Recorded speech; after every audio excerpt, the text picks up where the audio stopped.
Assalamualaikum warahmatullahi wabarakatuh. Selamat pagi, salam sejahtera untuk kita semua. Kita jumpa lagi pada pagi ini dengan Ibu Lilis, yaitu dalam pembelajaran tema 8 subtema 1 pembelajaran 5. Nah, anak-anak, sebelum belajar kalian siapkan dulu buku dan alat tulisnya. Dan tidak lupa kita berdoa. Berdoa dimulai. Selesai. Ya, kita mulai belajar, yaitu pembelajaran 5 ya. Nah, perhatikan di sini. Musim hujan telah tiba. Bumiku menjadi basah, terkena air yang terus-menerus. Bagaimana kondisi lingkungan saat musim hujan? Itu. Kemudian, ketika musim hujan tiba, bumi menjadi basah karena tersiram air hujan. Banyak tanaman mulai tumbuh. Pohon-pohon yang layu karena kekurangan air tampak segar kembali. Para petani mulai menanam padi di sawah. Cuaca yang semula panas menjadi sejuk. Musim hujan selalu dinantikan oleh banyak orang. Namun ada kalanya musim hujan menyebabkan bencana. Pada bulan-bulan tertentu, curah hujan sangat tinggi. Namun, pada bulan lainnya, hujan hampir tidak pernah terjadi. Mengapa demikian? Nah, di sini ada Edo. Dia mendapat informasi dari koran bahwa di Argentina sedang terjadi musim panas. Pada waktu yang bersamaan, di Kanada sedang terjadi musim dingin. Mengapa terjadi perbedaan musim di antara negara-negara di dunia? Nah, kita perhatikan di sini. Ya. Ini adalah gambar ya. Ini adalah bumi membuat sebuah jalur atau orbit berbentuk elips ya. Saat mengelilingi matahari yang disebut revolusi. Kemudian jalur atau orbit ini ditempuh dalam waktu 1 tahun untuk 1 putaran. Selama setahun, belahan bumi utara ini dan belahan bumi selatan secara bergantian menghadap matahari dan membelakangi matahari. Sehingga terjadilah perbedaan musim. Nah itu ya, mengapa di Argentina terjadi musim panas, sedangkan di Kanada terjadi musim dingin ya. Kemudian perhatikan ke depan ya. Nah, akibat revolusi bumi terhadap matahari, negara yang berada di belahan bumi utara dan selatan setiap 3 bulan sekali mengalami perubahan musim ya. Jadi di Kanada terletak di belah bumi utara dan sebaliknya Argentina terletak di belahan bumi selatan. Jadi pada saat matahari memanasi bumi bagian selatan, Argentina mengalami musim panas ya, dan sebaliknya negara yang terletak di belahan bumi utara seperti Kanada mengalami musim dingin. Nah, sekarang perhatikan di sini ya. Berdasarkan gambar ya. Jadi bola dunia yang kamu miliki lengkap ya. Ini wilayah bumi utara dan belahan bumi selatan ya. Ini waktunya ya.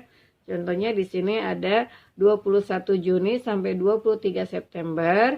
Di belahan bumi utara panas, sedangkan di belahan bumi selatan dingin ya. Kemudian 23 September sampai 22 Desember di belahan bumi utara yaitu gugur ya, sedangkan belahan bumi selatan adalah musim semi ya. Jadi di sini musim gugur, di sini musim semi ya. Kemudian tanggal 22 Desember sampai 21 Maret di belahan bumi utara musim dingin, sedangkan di belahan bumi selatan musim panas ya. Kemudian pada tanggal 21 Maret sampai 21 Juni di belahan bumi utara terjadi musim semi dan di belahan bumi selatan terjadi musim gugur ya. Nah, sekarang perhatikan ke depan. Di sini ada gambar ya. Ini disebut saat mempraktekkan gerakan bumi mengelilingi matahari yang disebut dengan revolusi. Ini adalah ya, ini adanya praktek ya, praktek gerakan bumi mengelilingi matahari. Perhatikan di sini. Ini ada B1, B2, kemudian B3 dan B4 ya. Itu adalah jarak ya, jarak keempat titik ya. Kemudian di sini jarak bumi terhadap matahari ya. Jarak bumi terhadap matahari. Jadi perhatikan di sini. Nah, ini ada cara-caranya ya. Untuk mempraktekannya. Kemudian di sini ada tabel yaitu hasil pengukuran jarakmu pada praktek tadi ya. Di sini posisi A ke B1 jaraknya berapa ya, yaitu jaraknya sama dengan jarak A ke B3 ya, tetapi tidak sama jaraknya dengan A ke B2 dan tidak sama jaraknya dengan A ke B4 ya. Jadi kamu bisa mengisinya dengan melihat gambar yang hasil praktek tadi ya. Kemudian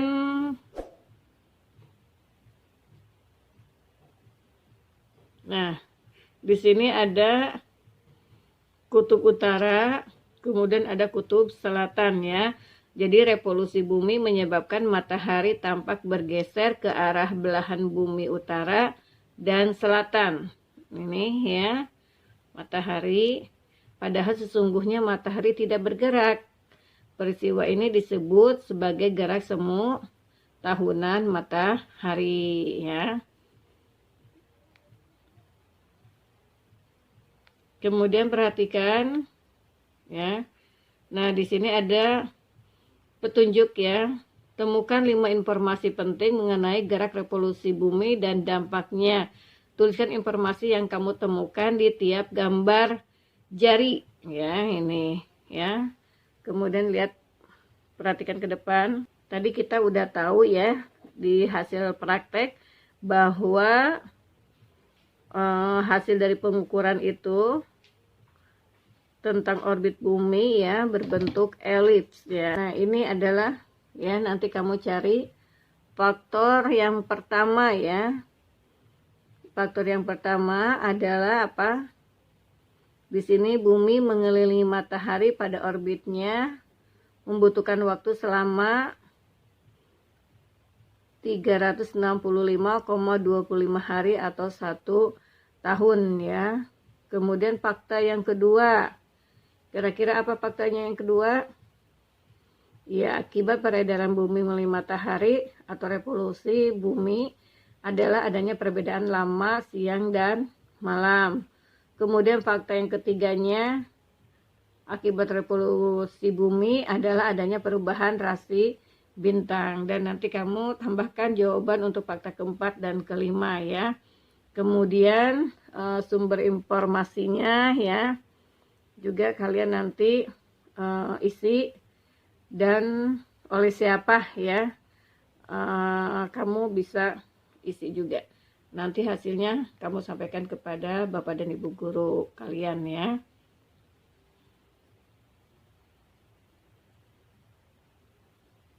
Nah, sekarang perhatian di sini ada naskah reportase tentang gerak revolusi bumi dan dampaknya. Presentasikan naskah reportasemu di depan kelas ya, atau bisa di depan orang tua kamu ya, kamu bacakan ya.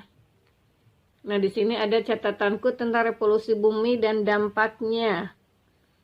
Yaitu revolusi bumi adalah peredaran bumi mengelilingi matahari. Dampaknya dari revolusi bumi adalah apa?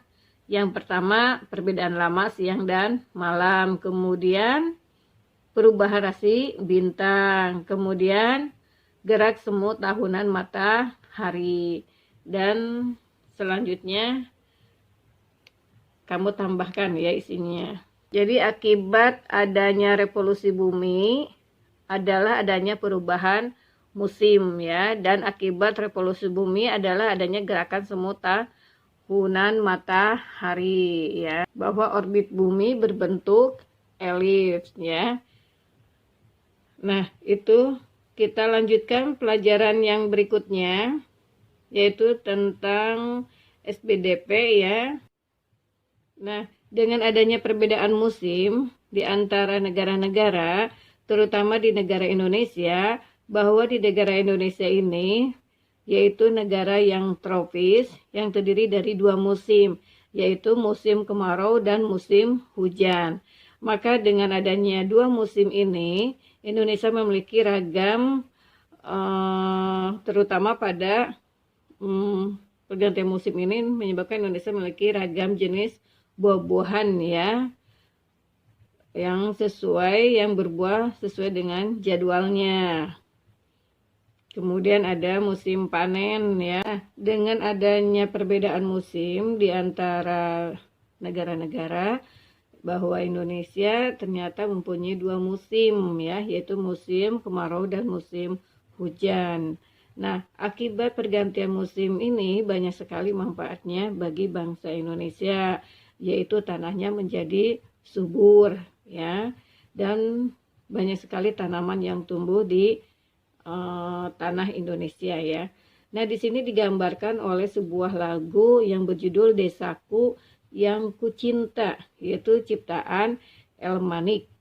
Anak-anak, kita nyanyikan bersama-sama ya, Desaku yang Kucinta, yaitu ciptaan Elmanik.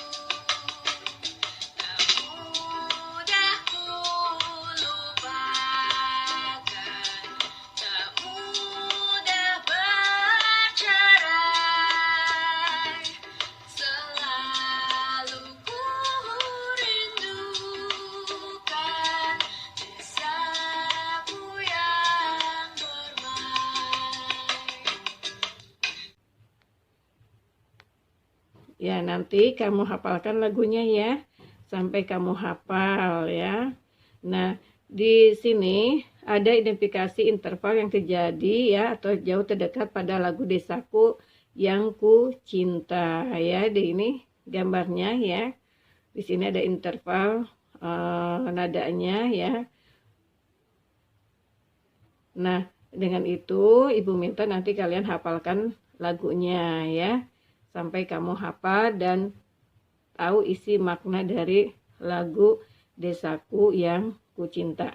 Nanti kalian nyanyikan di depan orang tua. Nah, anak-anak sekalian, untuk belajar hari ini Ibu cukupkan sampai di sini. Mudah-mudahan apa yang Ibu jelaskan kalian paham dan bermanfaat untuk kalian semua. Kita jumpa lagi di pelajaran yang lain. Assalamualaikum warahmatullahi wabarakatuh.